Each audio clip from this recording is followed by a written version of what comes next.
Welcome. Tonight, former President Goodluck Jonathan seeks constitutional roles for vice presidents and deputy governors to reduce the friction between elected executives and their deputies. Benue State Governor Samuel Ortom withdraws support for PDP presidential candidate Alhaji Atiku Abubakar as the party's flag bearer continues his tour of communities affected by flooding. Coalition of women groups demand the implementation of the United Nations 30% affirmative action in all appointed positions as part of demand to presidential candidates in 2023 elections. On business news tonight, Nigeria's central bank marks first anniversary of the country's digital currency, the e-naira.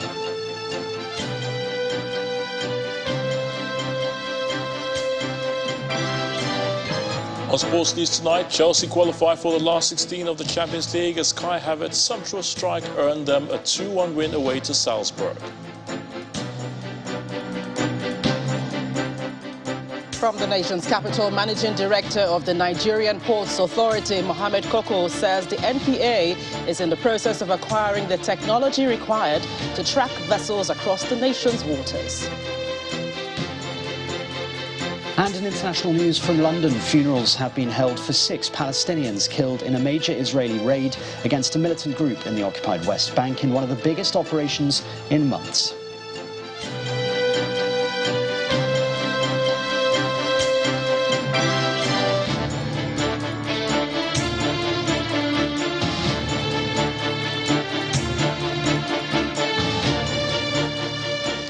Frosty relationships between presidents and their deputies on the one hand and state governors and their deputies on the other is not unusual in a political landscape. A former president of Nigeria, Dr. Goodluck Jonathan, is however proffering what he believes will address the problem. Dr. Jonathan is calling on the National Assembly to consider laws specifying roles for deputy governors and vice presidents in order to enthrone good governance. The former president was speaking at a book launch in Abuja, which was attended by several top dignitaries, including the nation's vice president, Professor Yemi Osinbajo.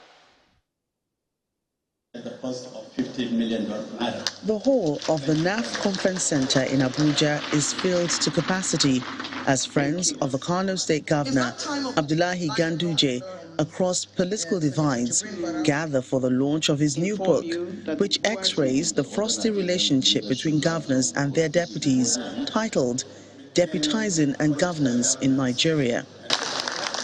Former President Dr. Goodluck Jonathan chairs the occasion, and he begins the conversation by making a case for clearly defined roles for deputy governors, a position he once occupied in Bayelsa State. The issue of conflict between deputy governors and governors is actually something that we all need to ponder. I remember when we were elected in 1999, there are some states that the relationship between the elected governor, those are governor-elect and deputy governor-elect, become frosty even before the inauguration. So to me, I'm thinking that National Assembly should look at it, or Nigerians, this is beyond the National Assembly, because the issue of electing political leaders, it needs, just that our constitution don't have the provision for a referendum. In other countries where the constitutions have provision for referendum, it's good to have a referendum. Probably it's better for the vice president, for you to qualify to run for the primaries as a governorship candidate, you should run with your deputy. This not-so-rosy relationship between state governors and their deputies is not new to Nigeria's governance structure, a situation the author believes creates an unnecessary strain. The history of relationships between some governors and their deputies in Nigeria since the Second Republic has been that of disloyalty, envy, betrayal, mistrust, ambition, sidelining, political and financial suffocation. Other speakers share their views on this issue. To deliver this mandate successfully through good democratic governance, delegation of authority, decentralization or devolution of power, partnership and teamwork. On his part, the Vice President, Professor Yemi Osinbajo, describes himself as the most fortunate public official as he harps on the need for absolute loyalty by elected officials. And I think personally I've been more fortunate than others in my relationship with my principal, with Mr. President. And I believe he also genuinely believes in the role of the Vice President. When he was leaving on medical leave, the second time, I think first or second time, he said to me, when I told him that I was going to send him a few things that were outstanding, which I was meant to send to him, he said to me, he said, I don't want you to send me anything at all. It's your job now. Just make sure you do a good job. One thing that resonates here is the need for a smoother relationship amongst elected officials in order to sustain Nigeria's democracy. And a day after Rivers State Governor Nyesom Wike announced he would not be part of the campaign of Alhaji Atiku Abubakar, one of his allies, Governor Samuel Ortom of Benue State, has followed suit. Governor Ortom, who announced his decision in Makurdi today, accused the PDP flag bearer of profiling the people of Benue State on the killings of its citizens by suspected herdsmen. His position was also shared by a group of elders in the state. The march towards the Nigerian presidency is fraught with challenges, of which those with their hats in the ring have their fair share. And for the People's Democratic Party, the decision of Benue State Governor Samuel Ortom and elder statesmen of the party in Benue State to withdraw support for presidential candidate Atiku Abubakar must raise eyebrows. It begins with a group of elder statesmen converging on Makurdi, the Benue State capital, over comments attributed to the PDP candidate. As a spokesman for the group says how on October the 16th, at a forum in Kaduna, Mr. Atiku Abubakar allegedly criticized Governor Samuel Ortom. Alhaji Atiku reiterated that, and we quote, I had a big quarrel with Governor Samuel Ortom of Benue State on his accusation of Fulani people. I said, I am Fulani. Why should you categorize all Fulanis? We have to improve ways and manners we look at our livestock. I am angry with Ortom for profiling Fulanis as bandits and terrorists, quote and unquote. He adds his disaffection over Alhaji Abubakar's alleged previous comments on a similar issue. It is unfortunate that while well-meaning political figures of Fulani extraction who are in other political camps, such as the governor of Katsina State, Alhaji Aminu Masari, who has averred that, I quote, majority of those involved in this banditry are marauding Fulanis, whether it is palatable or not, because this is the truth. One would have expected this statement of fact to come from Alhaji Atiku Abubakar. For Governor Samuel Ortom, he does not hide his chagrin, as he also accuses the PDP presidential candidate of a misstep in constituting his campaign council. It was not correct for a presidential candidate who is seeking to rule the people to say that kind of a thing. It was very wrong. And it will appear that he doesn't even reference me and consider me to be a governor of my state. I'm not in his campaign team, nothing there I'm aware. The people they appointed here, no consent from me, and so on. So me, I remain my own, but I'm waiting. When the election comes, we shall vote the election according to the election. It remains to be seen in the days ahead how the PDP will resolve its issues to improve the party's chances in the presidential race. Meanwhile, the PDP presidential candidate Alhaji Atiku Abubakar has been visiting flooded communities, where he called on the federal government to launch an independent flood disaster relief fund in the country that will aid in cushioning the hardship unleashed by the flood on its victims. He was speaking in Yenagoa during a visit to commiserate with the people of the state over the recent hardship due to the ravaging effect of the 2022 flood.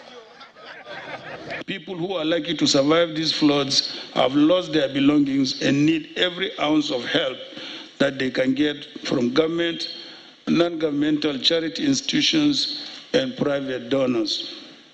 I commiserate with all the victims who have lost their lives and pray that Almighty gives us the strength to overcome. Permit me to take this sober moment to send my personal commiserations to President Jonathan for the specific manner his flood affected him in his home. These incidents are unfortunate. Those who happen to become victims of it did not envisage such destruction.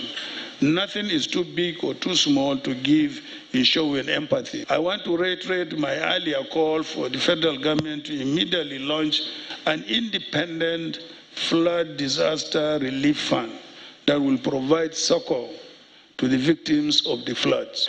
On my part and on behalf of my family, I wish to announce a donation of 50 million to the fund. The host governor, Doye Diri, who described the visit as a big boost to the state, condemned the slow response of the federal government to the situation. On behalf of the government of prosperity and the good people of Bayelsa State, we welcome you to Bayelsa State. We have heard of your good works. We have heard of your philanthropy.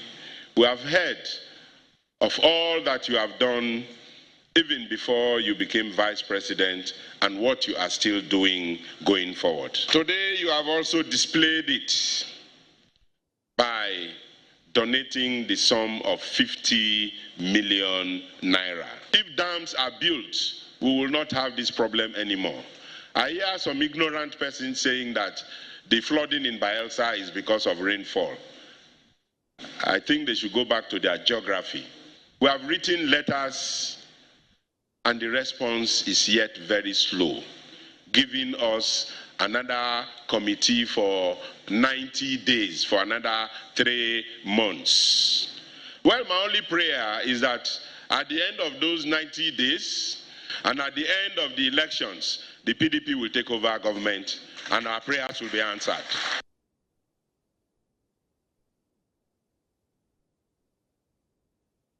Ahead of the 2023 general elections, a coalition of women's groups in Abuja have presented a charter of demands to the presidential candidates in the forthcoming elections, calling for the implementation of the United Nations 30% affirmative action in all appointive positions.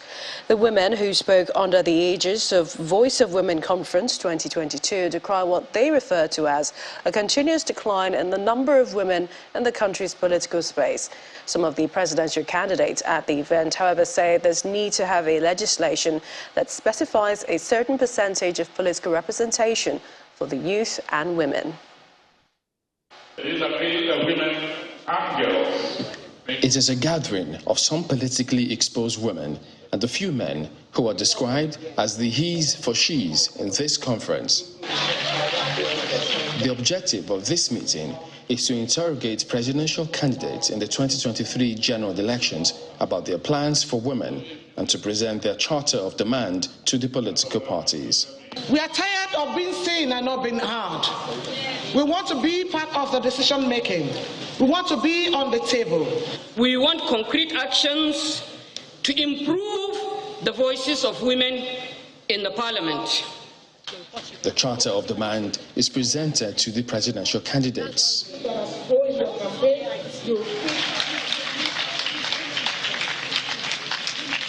After which, the candidates take turns to unveil their manifestos for women. We need to make a law.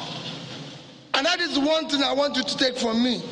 We must have a law in this country giving women and youth a percentage in all electoral positions and every position in Nigeria. We must give every person and segment of the population a fair chance to make their best contributions to the well-being and betterment of our nation. Equity and fairness to women will be a top priority of the Tinubu administration. From what you presented in 2022, there's the problems of women in Africa and the problems of women in Nigeria. We also are keen in with the 8 points of United Nations. The call for gender parity in Nigeria's political space has not yielded the desired results, and that is not changing in 2023. considering the number of female aspirants who made it through the party primaries. For the presidential election, we have 97% male, 3% female. For the governorship, we have 85% male, 15% female. For the Senate, we have 92% male, 8% female. And in the House of Representatives, we have 91% male, 9% female. The figures above are an abysmal representation of the expected ratio of female representation. Women accounted for over 47% of registered voters in 2019, such a huge population that no serious political party will want to take for granted. The same agreement binds all of us. In part two, after the break, Independent National Electoral Commission INEC fixes the governorship elections for Bayelsa, Imo and Kogi states for November 11, 2023. That's in a moment. Do stay with us.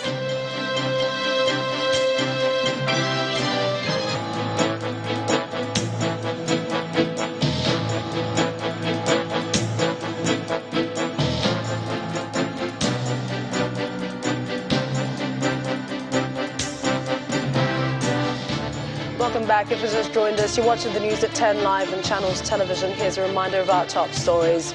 Former President Goodluck Jonathan seeks constitutional roles for vice presidents and deputy governors to reduce the friction between elected executives and their deputies. Benue State Governor Simon Ortom withdraws support for PDP presidential candidate Atiku Abubakar as the party flag bearer continues his tour of communities affected by flooding. Coalition of women groups demand the implementation of the United Nations 30% affirmative action in all appointed positions as part of demands to presidential candidates in the 2023 elections. And British Prime Minister Rishi Sunak reshuffles his cabinet after many of Liz Truss's ministers resigned or were sacked.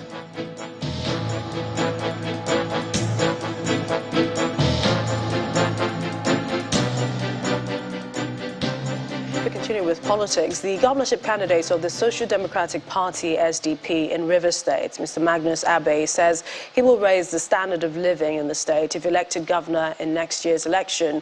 Senator Abe was speaking while addressing a crowd of supporters who held a 1 million man march in his honor in Port Harcourt, the state capital.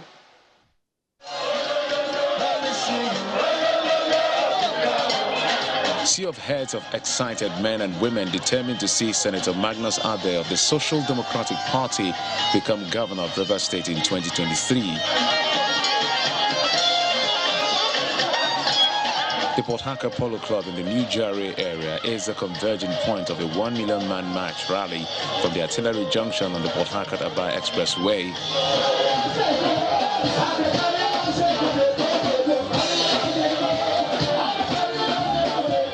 They said the massive mobilization is hinged on his track records in public service. He's somebody that is so focused, and he's somebody that believes in the unity of Rivers State. That's why I'm here to lend my support for Senator Magnus Abe. All the non-indigenous are solidly behind him, because we cannot step back again and see our vision run away from our hands. This is our turn, and this is our own.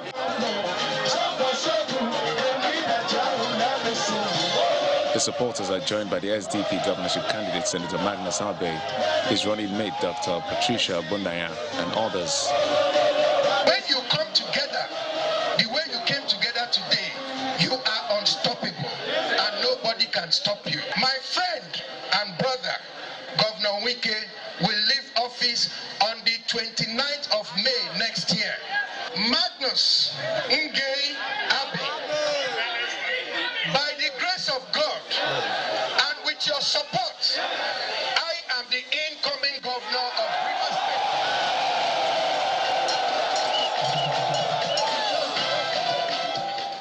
State. A highlight on his plans to alleviate the sufferings of Rivers people, even in times of natural disaster like the current flood situation. I want to assure our friends, our brothers, our sisters in the places that are flooded.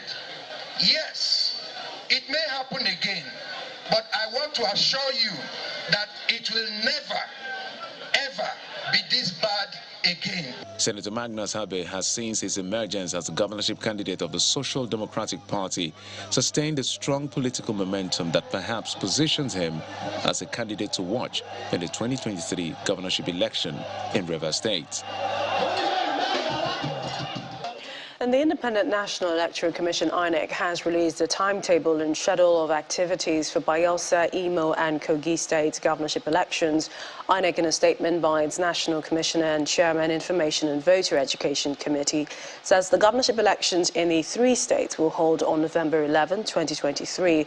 According to the Commission, this decision is in fulfillment of the requirement of Section 28, subsection 1 of the Electoral Act 2022, which mandates the Commission to publish the notice of election not later than 360 days before the date fixed for the elections.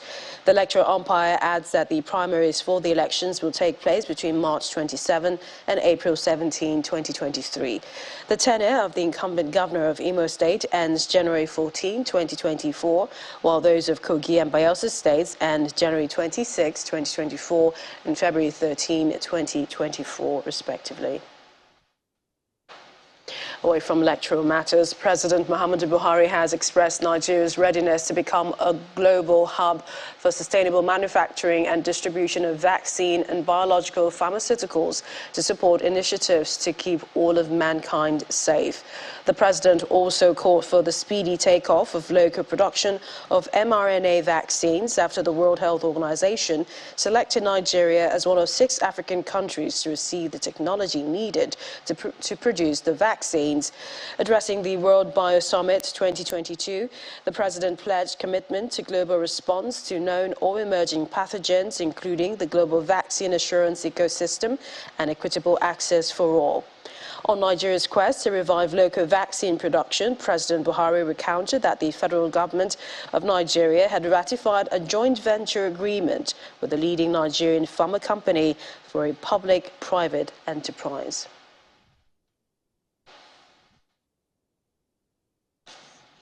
We head to Abuja for more stories. Gloria Mizuke, hi.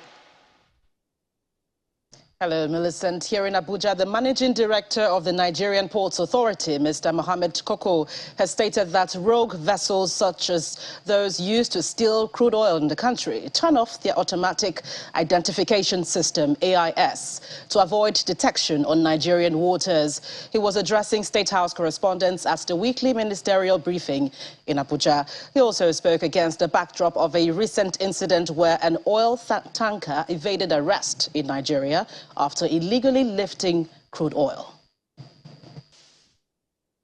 For 3 weeks, the Nigerian maritime sector has come under the spotlight at the 55th session of the ministerial weekly briefing.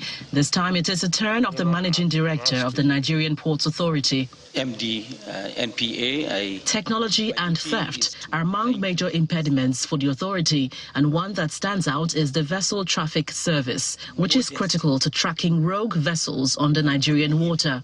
The intelligent persons bringing in vessels to steal crude, one of the things they do is they shut down the AIS. This is what is needed in terms of transmission for you to even know the vessel comes in. And the locations they go into, they come in legally, but then they go by the left-hand side to commit illegal activities after switching off their AIS. Once you switch it on, it actually shows the person looking for that vessel all the locations that vessel have been, for how long, and on what date. And this is what Nigerian Ports Authority needs. This is what the nation needs. Smaller African countries have had these things for so long, and it is now that we are working to ensure that these systems are deployed in Nigeria. We are going ahead to deploy what they call the VTS, and then we are working with NASDA to also have information in terms of vessel movement. In spite of an increase in cargo traffic, particularly in Calabar and Onne, theft of buoys worth millions of naira and insecurity along the Eastern Maritime Corridor is another crucial challenge. Because some of them, nature takes some of them away, they go adrift. But those that go adrift, if they go adrift, you'll be able to monitor and find them, because they have transponders that can make them easy for you to identify where they are. So, but some of them mostly are stolen and turned to scraps, and that has affected navigation in those channels, and it has made it difficult for vessels to operate in those locations. According to him, the Nigerian Ports Authority has managed to rake in more revenue in an upward trend. Between January and September 2022 alone, the authority raked in 259 billion naira as revenue.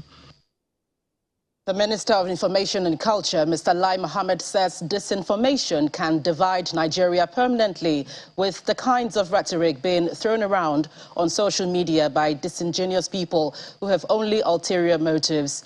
Speaking at the special ministerial briefing at the ongoing Global Media and Information Literacy Week, organized by the United Nations Educational, Scientific and Cultural Organization, UNESCO, and the Federal Ministry of Information, Mr. Mohammed says government is not out to gag the press. Instead, according to him, the government seeks to ensure responsible journalism, which takes into account the consequences of spreading fake news. The focus for the Global Media and Information Literacy Week is nurturing trust, a media and information literacy imperative. As part of activities for this year, there's a ministerial panel.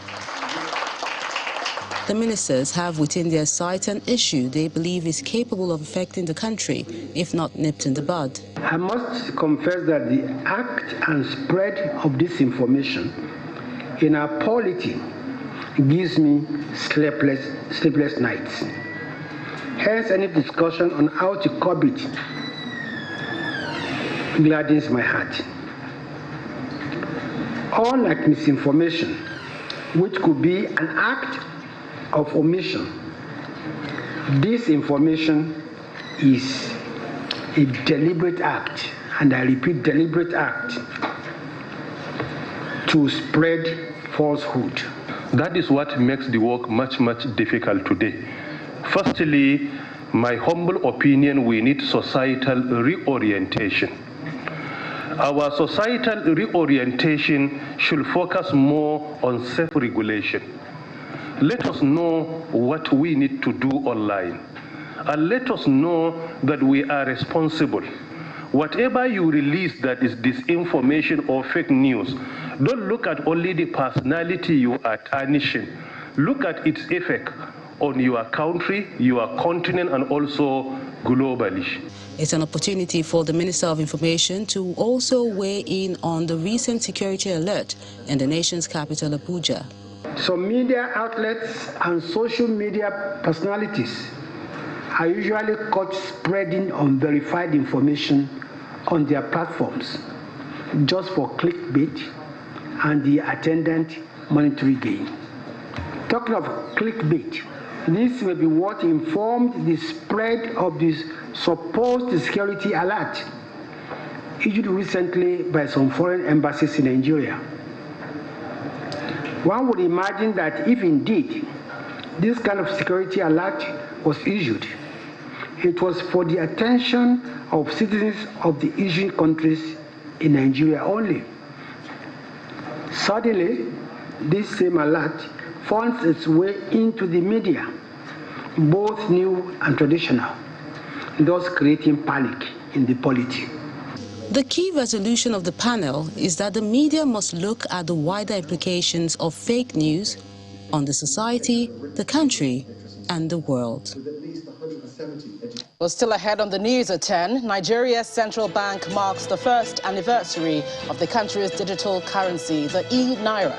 Well, that's some business news. We'll join us again.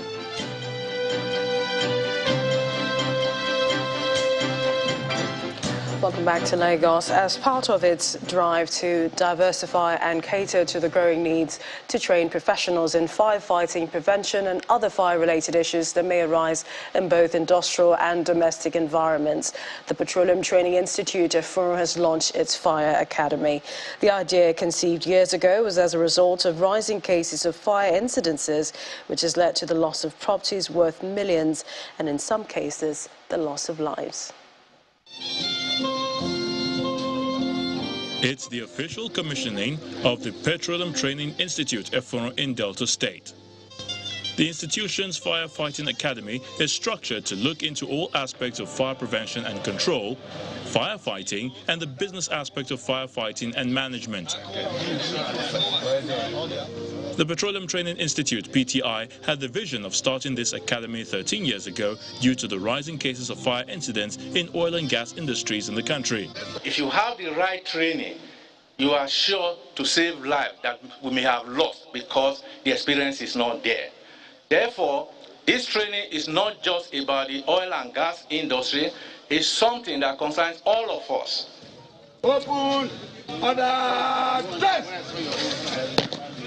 The broader vision of the academy is going into partnership with the various stakeholders to provide a hands-on learning experience for trainees, adequately equipping them with skills in firefighting.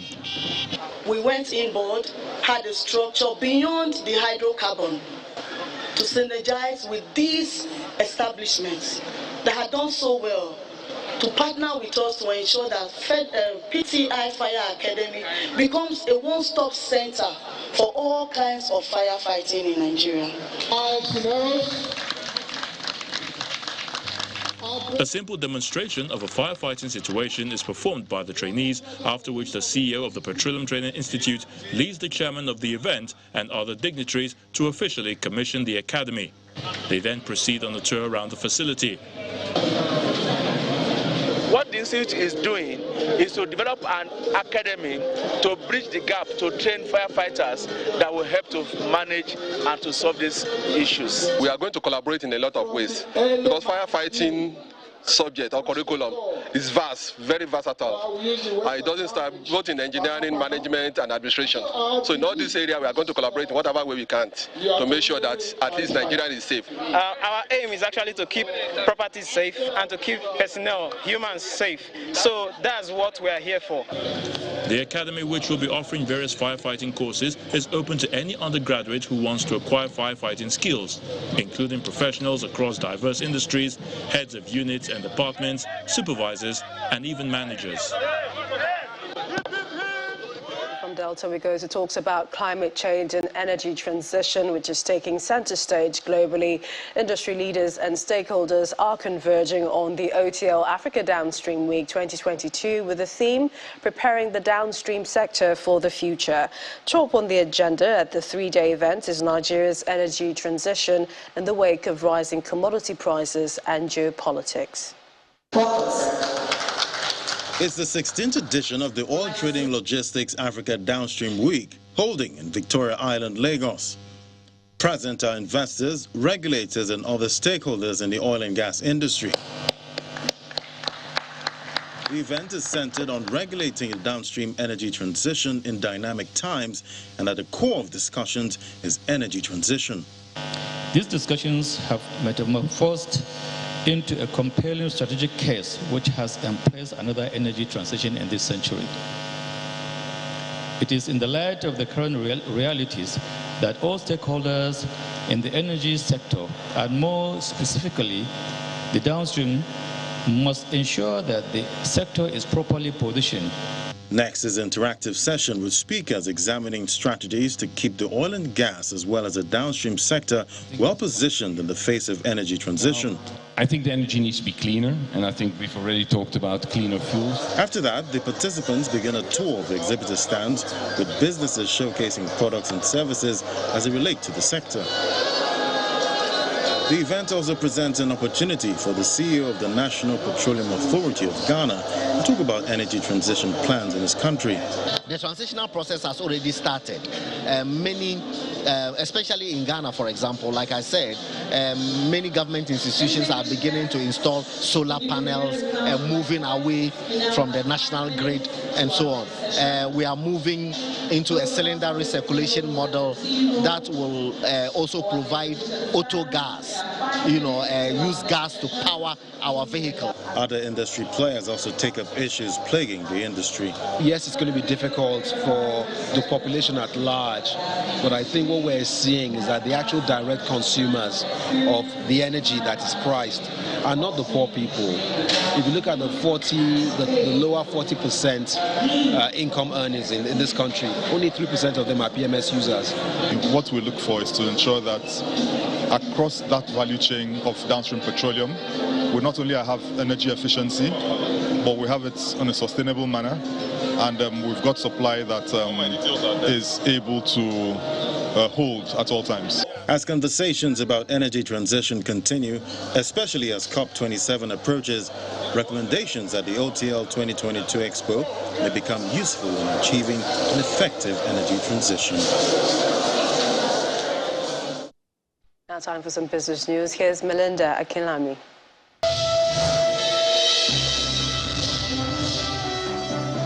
Thanks, Melissa, and welcome to Business News.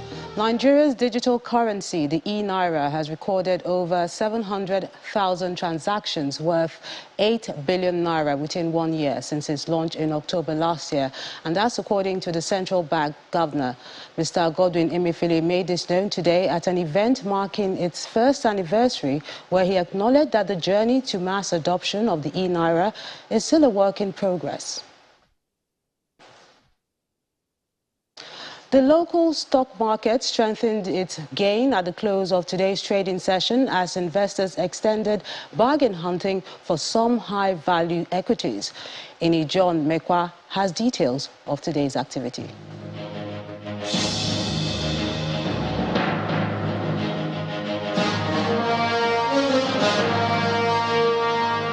Thank you so much. Welcome to the stock market report. Well, 178 billion naira was gained at the close of trade at Nigeria's equities market today. It's the third positive close at the equities and the third appearance of the bull. Well, this does not mean that sentiments have automatically changed, to being good, but I guess we have to celebrate each day as it comes. Because for today, we see the activity chart is fully in the green from the volume to the value and the deals, unlike what we had yesterday. The driver of this positive trade is Boa Cement. That's why Boa Cement is leading the gainers for today after gaining the maximum of 10% and closing at 68 naira 20 kobo. Now, let's look at the flip side. Who's leading that? Unfortunately, is Royal X, and they lost 9.64% to close at 75 kobo. So it's a third day. We keep our fingers crossed. We hold our breath and see if this will continue. But that's the stock market report for today. I'm Ini John Mekwa. It's back to you. That's Business News. It's back to Millicent. Thank you, Melinda. Still to come on the news at 10. British Prime Minister Rishi Sunak reshuffles his cabinet after many of Liz Truss's ministers resigned or were sacked. That's on our international news and around the world in 5. Join us again.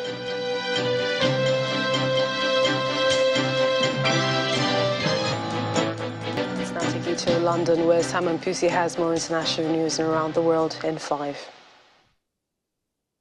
Good evening and welcome to the Channel Studios here in London with your international news around the world in 5.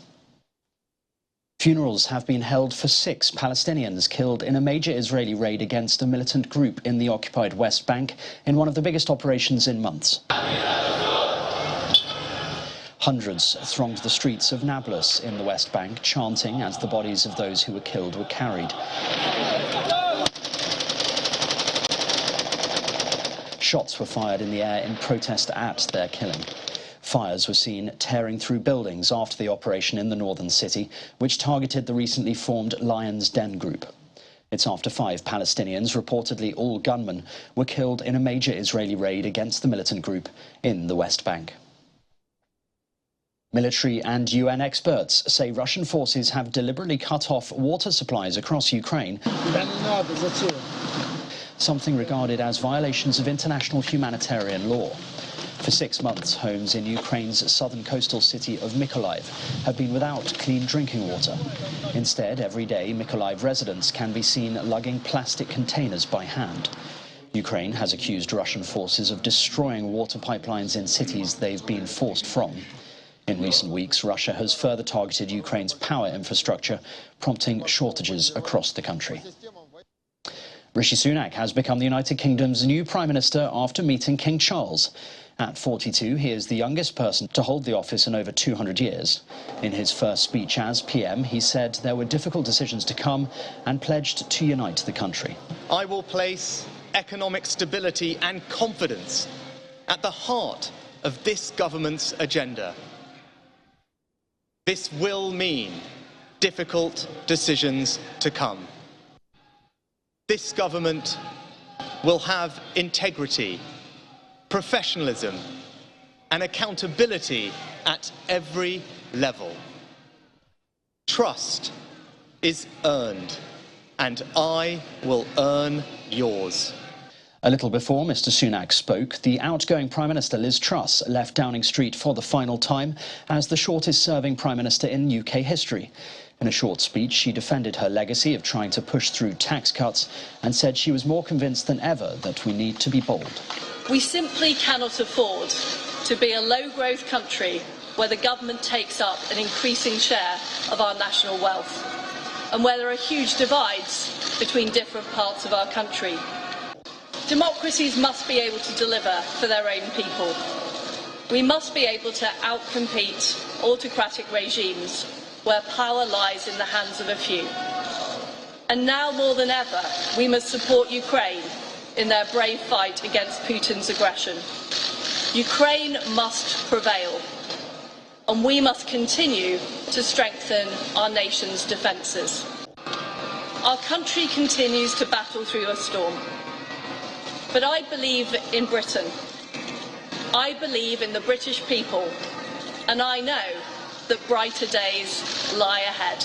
Thank you. Negotiators for the Ethiopian government and regional forces from Tigray have met for the first formal peace talks since war broke out 2 years ago. The talks, mediated by the African Union, were shrouded in secrecy but took place in the South African capital Pretoria. It comes after the Ethiopian military and their allies, who include troops from neighbouring Eritrea, captured several large towns in Tigray over the past week. The conflict has killed thousands, displaced millions, and left hundreds of thousands on the brink of famine. South Africa wishes the facilitation team well and hopes the talks will proceed constructively and result in a successful outcome that leads to lasting peace for all the people of our dear sister country, Ethiopia. And finally, a 35-year-old Filipino has skipped his way into 2 Guinness World Records. Ryan Alonso achieved his latest feat in July, and Guinness in October certified him as having consecutively completed 3,731 jump rope crossovers, which are done by crossing the arms in and out while rotating the rope around the body. Endurance was a common denominator in breaking the 2 records, he said, attributing marathon training with helping him prepare both physically and mentally. And that's your international news around the world in 5. Now back to the Channel studios in Lagos.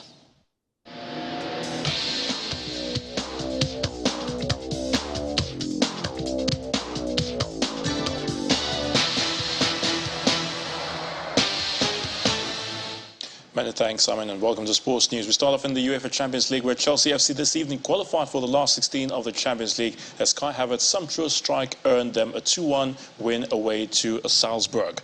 Dinamo Zagreb lost 0-4 to AC Milan. Real Madrid, the cup holders, lost 3-2 to RB Leipzig. Sevilla were 3-0 winners against FC Copenhagen, where Celtic played a 1-0 draw with Shakhtar Donetsk. Kylian Mbappe and Lionel Messi were in vintage form for PSG as they beat Maccabi Haifa 7-2. On Nigeria's Under-17 Girls League, Flamingos say they are well motivated to reach the final of the FIFA Under-17 Women's World Cup for the first time at the expense of Colombia. Already, the Flamingos have become the first African team to reach the semi-final stage of the FIFA Under-17 Women's World Cup after beating the United States in sensational fashion on Friday. Wednesday's encounter starts at 12 noon, Nigerian time.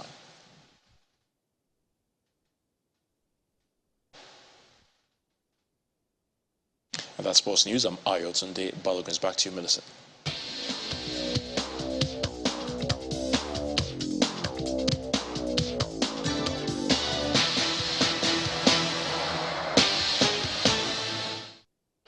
Thank you, Tunde. And the main news again. Former President Goodluck Jonathan today canvassed for constitutional rules for vice presidents and deputy governors in order to reduce the friction between elected executives and their deputies. Dr. Jonathan was speaking at the launch of a book, Deputizing and Governance in Nigeria, written by Kano State Governor Abdullahi Ganduje. That's the news at 10 tonight. Thank you for watching. I'm Millicent Walker. Have a good night and stay safe.